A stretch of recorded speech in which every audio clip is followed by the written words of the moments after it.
How did it end?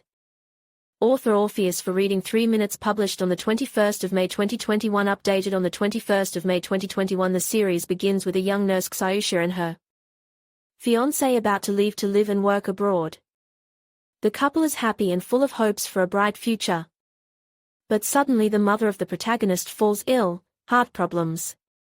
Requires surgery, expensive treatment in the clinic.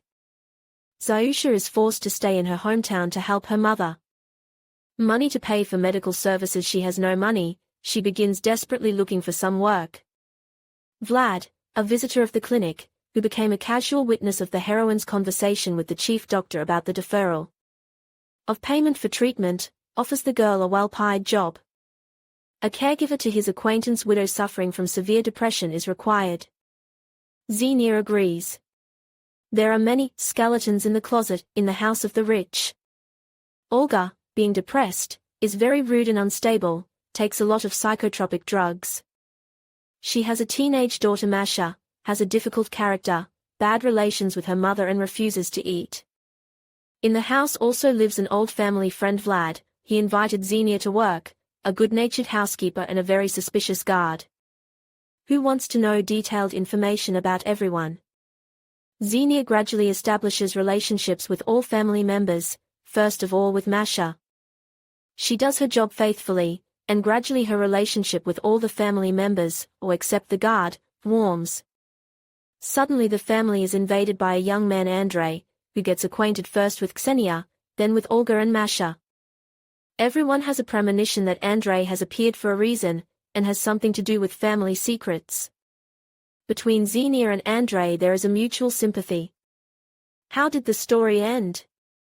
Olga someone substitutes the drug. In the end it looks like she made a suicide attempt. She is sent to the hospital. The situation in the family heats up. Suddenly, from voice messages on Masha's phone it turns out that Igor, Olga's late husband, has a child out of wedlock. And it is Andrei. Xiaoxia's mother successfully endures bypass surgery. Vlad behaves more and more strangely. He is kind to Xiaoxia, then tries to blackmail her, but since he paid for her mother's treatment. His behavior alarms and frightens the girl. Olga decides to sell her late husband's business and divide the proceeds between Andrei and Masha. Vlad, of course, is not happy about this.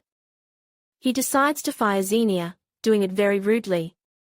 Xiaoxia returns to Pasha. He has already returned from abroad. Meanwhile, the investigation into the death of Olga's husband continues. An investigator comes to Vlad. The examination showed that the death was not accidental. The man was taken a large dose of a drug to reduce blood pressure, after which there was a heart attack at the wheel. Vlad transfers suspicions to Olga, saying that her husband beat her. Xiaoxia quarrels with Pasha. She realizes that they are incompatible and wants to part with the young man. She is worried about the family, in which she worked, for the state of Olga, Masha. She calls first Vlad, then Andrei. He is offended at Olga for not showing his mother's letter to Igor, does not want to help her. Vlad continues to poison Olga with psychotropic drugs, spiking her wine, trying to fake a woman's suicide. Xiaoxia and Andrei arrive at the family home by cab, worried about Ollie's condition. Vlad pulls out a gun, begins to threaten young people, forcing them to give him the phones.